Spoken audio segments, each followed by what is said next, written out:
So this is our bag so far. We have one side hole punched.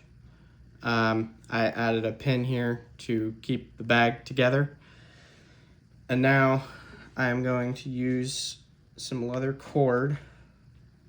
It's actually faux leather. Faux, yeah. So are you coming in from the what we would call the back of the bag, and then how are you doing that to thread it? How do you even tell what the back of a bag is?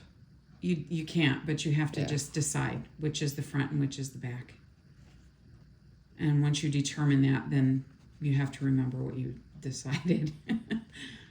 Because the bag is pretty much the same on either side. So the first thing we're going to do is tie a knot in the cord. Just to make sure I have enough space here.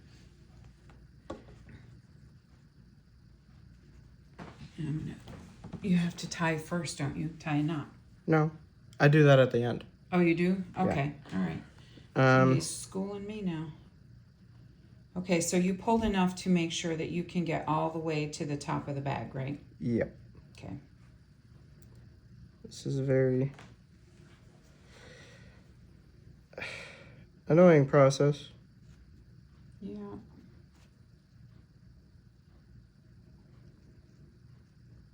Come on. And we're just using the cord without any, like, it doesn't have any anything stiffer than, you know, what the cord is on it. You might be able to add something to the edge to make it a little bit easier to thread it through, but we haven't been doing that, so this works just fine, I think. If you find out that you have not given yourself enough cord, then you can pull more. We didn't cut it off the spool, but what you will have to do is pull more from the spool, and then for each circle that you've threaded, you have to, like... Okay, I'm getting poked by the pin. Yeah. I put that down. You have to pull it. So I don't know if you're going to have enough to tie the knot at the end. So you might need more. I think... You think you'll be okay? We shall see.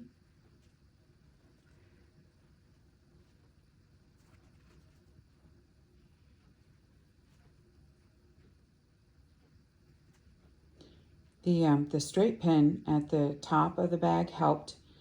I noticed when he was using the crocodile that, you know, you have to manipulate the bag and try to figure out where the hole that you're going to poke is. And then I saw that the top of the bag was misaligning with itself. So I thought, you know, use a straight pin to just kind of keep that straight, so that when you punch the hole with the crocodile, it's going to be lining up. It's kind of like having a shirt that the button and the buttonhole don't really match. So we want to avoid that. So the straight pin helped kind of keep that in order so that you could manipulate however you need to while you're doing the crocodile. Just this last hole. Come on, there we go. All right, so now he's going to tie a knot at the top. So is... It's hard to see. Circle around. And go bring through. It through, and then keep your finger on the bottom and try to manipulate the knot all the way down to the fabric. So, and if your cord it looks like it's going to pull through the hole. It's not as low as I would like it, so... You can undo it and try again. Yep. But... Forgot what I was saying. Pull through and push the knot down with your fingers. Oh, I was saying if the knot looks like it's going to pull through the hole, then you just tie the knot again on top of the previous knot and just make a bigger one. Yeah, personally, I always double knot just to make sure. And then I usually end up with a little bit of excess, and I will tuck it. Yeah, we try not to cut the excess all the way off, because then it's very easy for it to untie. So threading it down through like the loops is good, and I think it also gives it a nice fantasy kind of style. So, and yes, I agree.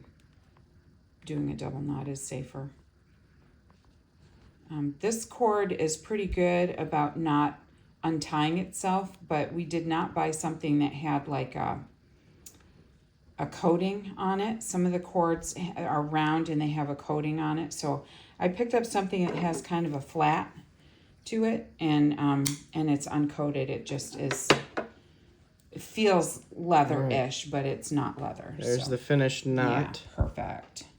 Okay, and then we want to cut off the bottom end there, and then tie another knot. So usually get about that much, should be fine. Yep. And then you do the same. So now you will end up with a knot on, looks like on either side of the bag, which is fine. And I think these have a really nice look to them. They're just, they look handmade, and they are handmade, obviously. But they're, you know, we tried to go with materials that would have been something that you would find in a fantasy world setting. So even though we went with faux leather, you would be able to find leather there in that fantasy setting. So get that pulled through, and then are you gonna trim or no? Yeah. Yeah, just it needs do it just a little little bit. Yeah. Just okay. take a little So off the there top. it is. There's one side, and then we just do the other side, and we will be ready to do the top part of the drawstring.